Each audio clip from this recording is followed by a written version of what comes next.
सुबह का वक्त था, तारीख थी 14 जुलाई, साल था 1789। फ्रांस का राजा लुईस 16 अपनी सेना को आदेश देता है कि पूरे पेरिस के अंदर फैल जाओ, लेकिन लोगों के अंदर ये अफवाहें फैल जाती है कि राजा ने अपनी सेना को लोगों के ऊपर शूट आउट करने का ऑर्डर्स जारी किया है। इसीलिए फ्रांस के अंदर, पेरिस के अंदर सेंट्रल हॉल में करीब करीब 7,000 महिलाएं और लोग जमा हो जाते हैं। और उसी वक्त ये लोग जो है, जहां जहां गवर्नमेंट बिल्डिंग्स है, हथियार की तलाश में उस बिल्डिंग्स के ऊपर अटैक करना शुरू करते हैं।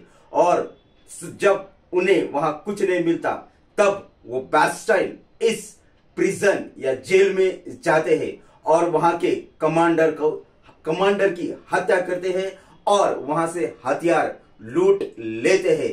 और इस तरह जो है, मतलब फ्रांस के अंदर फ्रेंच रिवॉल्यूशन की शुरुआत होती है और उसका अंत 21 जनवरी 1793 को फ्रांस के राजा लुईस 16 की हत्या के साथ होता है। Hello viewers, this is Jogdan geography. Welcome to my YouTube channel Jogdan geography.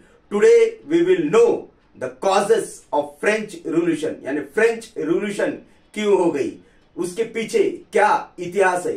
France के अंदर जो फ्रांस की सोसाइटी थी वो 3 ग्रुप में डिवाइडेड थी। यानी सबसे टॉप में जो ग्रुप था वो था फर्स्ट स्टेट, सेकेंड जो था वो सेकेंड स्टेट, और लास्ट में जो था थर्ड स्टेट। जिस तरह भारत के अंदर ही अलग अलग सोसाइटीज या मीन्स बिफोर इंडिपेंडेंस जो समाज अलग अलग कास्ट में बिखरा हुआ था, वैसे ही फ्रांस के अंदर ही 3 ग्रुप थे।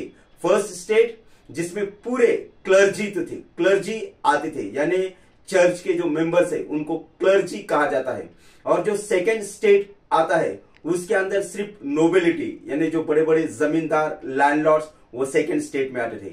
और जो थर्ड स्टेट था उसमें ज्यादा से ज्यादा मीन्स छोटे मोटे बिजनेसमैन, लॉयर्स, टीचर्स और जो ऐसे किसान जिनके पास जमीन नहीं है।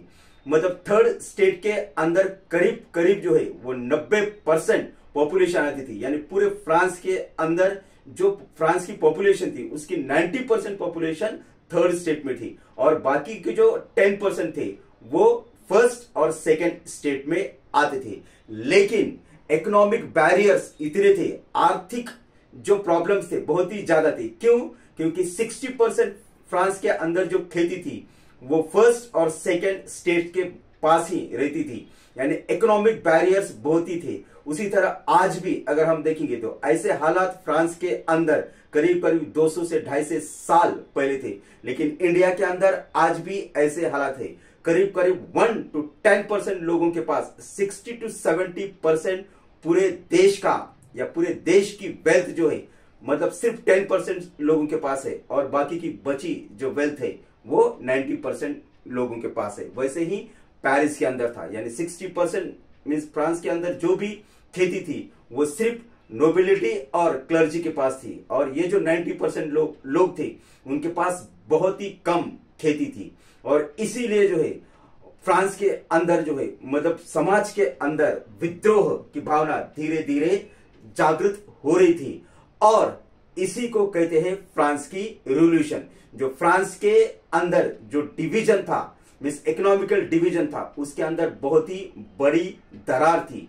यानी अमीरी और गरीबी के बीच में बहुत बड़ा फासला था। और जैसे जैसे पॉपुलेशन बढ़ती गई वैसे वैसे फ्रांस के अंदर जो थर्ड स्टेट था उनके खाने के तक वांदे थे, और इसीलिए लोगों ने हथियार उठाए। और उनके लीडर्स थे मीन्स मॉन्टेस्क्यू, और उन्हीं लीडर ने फ्रांस के लोगों को जागृत किया और अपने राजा के खिलाफ जो क्रूर शासक का प्रतीक था उसका अंत कर दिया। Thank you.